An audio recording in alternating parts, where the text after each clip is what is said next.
तर अमरावती शहराला मुसळधार पावसाने झोडपून काढले। इरविन चौक ते राजकमल रस्ता जलमय झाला। मुख्य रस्त्यांना अक्षरशः नदीचं स्वरूप आलं। अमरावती जिल्हा परिषदेच्या कार्यालयाला सुद्धा नदीचं स्वरूप आलं। पहिल्याच पावसात अमरावती जिल्हा सामान्य रुग्णालय देखील जलमय झाले। रुग्णालयाच्या अतिदक्षता वॉर्डमध्ये पाणी शिरलं।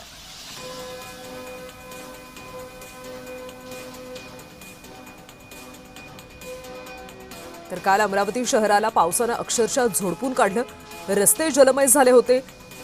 सामान्य रुग्णालयामध्ये सुद्धा पाणी शिरलं। अतिदक्षता वॉर्डमध्ये पाणी शिरलं, त्यामुळे रुग्णांचे सुद्धा प्रचंड हाल झाले।